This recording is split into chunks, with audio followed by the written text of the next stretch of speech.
Tullos, the winner of the 2010 Golden Spur Award.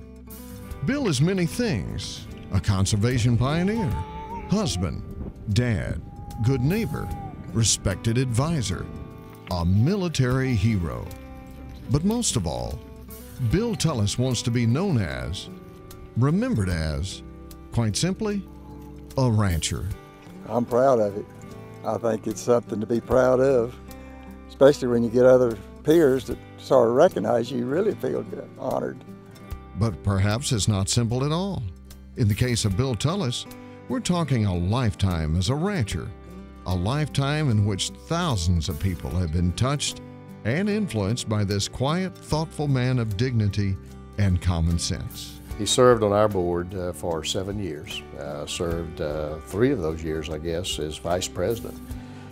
Was an outstanding leader, went on to serve with the Texas Beef Council and served as chairman of the Texas Beef Council. And from every angle that I've ever witnessed Bill Tullos in his leadership roles, whether it be with the soil and water conservation folks, or whether it be the Beef Council, or whether it be Farm Bureau, he's just done an outstanding job in the leadership role, and that's just Bill Tullos. He is a leader and a stand-up guy.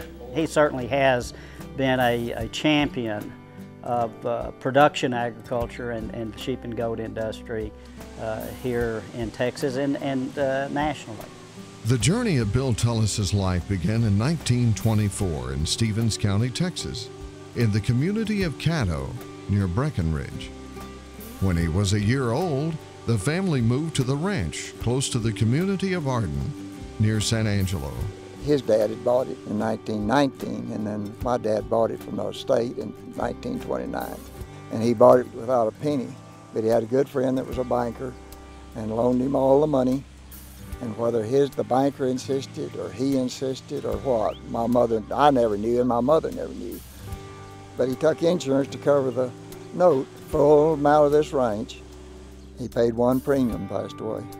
So we wouldn't, and that was 1931, we would have never have had this ranch if it hadn't been for that insurance policy. Bill's father passed away when the young boy was only 8.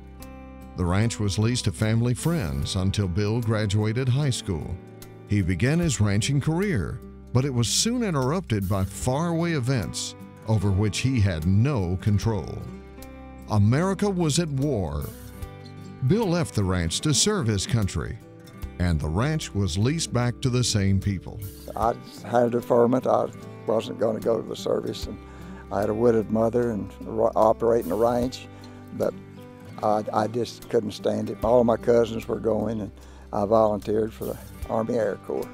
I went to instructor school, became a BT-13 basic flying instructor, flew a few months, and I'm sure I was complaining and this and that. And one day the captain calls me in and says, "Lieutenant, I think you're not very happy here." I said, "Well, you're just right. This wasn't what I envisioned." He said, "Well, I can cure your problem." So he sent me to a B-17 combat crew. Never been in a twin-engine airplane. Certainly never a 4-engine airplane. They sent me to a combat crew, and 8 weeks later I'm in England, flying co-pilot on a B-17.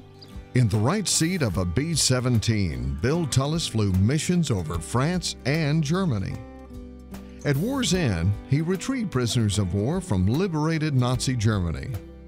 Like many others among America's courageous warriors of that generation, he was disturbed by what his eyes had seen. I guess I finally realized how mean human beings can be to other human beings. I never thought people could do that. I didn't realize people could be that mean.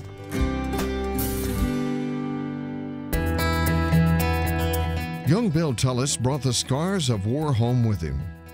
After a year, the lease ran out, and he was again what he wanted to be, a rancher. He took up the work eagerly, with the intent of leaving the ranch only when he had to, keeping to himself as much as possible. He and Marjorie had 2 children, George and Carolyn. The family and the ranch would be his life. But he found that others turned to him as a leader. The community and the industry he loved needed him. The turning point in Bill's thinking came at a Farm Bureau meeting. There was a man there named Dale Parr, and he was speaking to, I was young at that time, he was speaking to young ranchers and said, you know, don't forget, more things happen outside your fence line than inside it to influence your life. So I finally began to realize there was organizations we had to join. We had to join together with other people and try to do something collectively so we would know where we were in the future. So I became interested in Farm Bureau, and that's when I joined the Farm Bureau. Once in Farm Bureau, he served for decades on the Tom Green County Farm Bureau Board. He was county president and a state director for 7 years. And he became vice president of Texas Farm Bureau. I always thought that he had a vision that he could see in the future that some of the rest of them could. He could tell, you know, what the result might be of some move that we made. He was a real asset to the board of Texas Farm Bureau. From the day that Bill returned to ranching after the war, he began another battle. Control of the relentless brush that threatened to consume the precious water he needed to survive as a rancher. In fighting that battle, he became a recognized leader, a pioneer in soil conservation in West Texas. His son-in-law, Gary McGehee, was there for much of that fight. You think of Bill Tullos, I think of conservation work. And to me, there's no one that's a better steward of our large land than what Bill Tullos has been. And anytime I'm traveling in West Texas and I see grass growing and where someone's done some work, he just automatically pops in my mind as being involved or by setting an example that someone's done this. He's noted for his conservation work on his ranch. He's taken the ranch that was probably a scrubby ranch, had a lot of mesquite on it, and he's made it a lifetime goal of his is to clean that ranch up and take all the brush off of it. And if you've ever seen his ranch, it's a beautiful ranch. To me, it's been something that I've been very proud of, and just knowing him that he can do that work. And in West Texas, water is a very precious gift. We came in here with a dozer and tried to pick up each individual tree or plant or whatever it was. We pulled the tree up, left a hole where that was, put grass seed in that hole, and hope that it will recover, and it will with time and rest and proper grazing management. And of course, we missed a number of small plants out there. Within 5 years of the original work is done, we will come in here and treat all of these regrowth with chemical by hand. We find that's more practical than try to come back with the dozer. And besides, if you come back the second time with the dozer, sometimes you just tear your land up too much.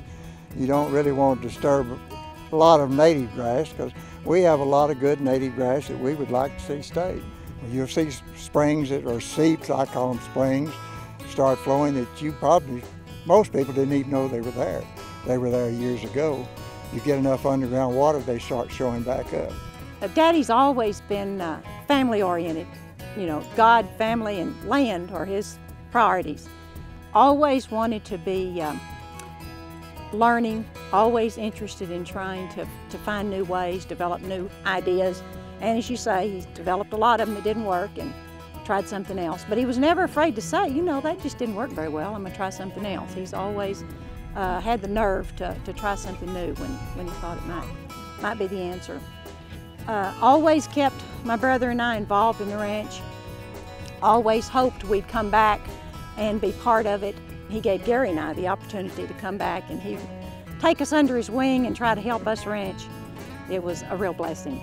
That calm attitude and devotion and knowing that things are going to be positive later on encourages people, and he does try new things.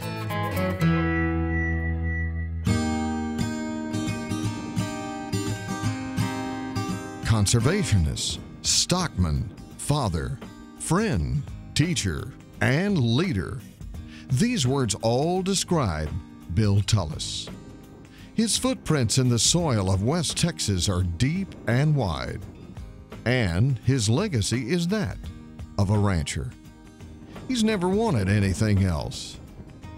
He says at age 87, he's still learning about ranching and conservation. And he has a great passion for all of agriculture working together. I've said it a lot of times that, you know, there's lots of things that we can't ever agree on. We're not going to fall out over them, and we're going to work around them. You and I may not see eye to eye, but we can work together. And that's the way it's got to be among all segments of agriculture.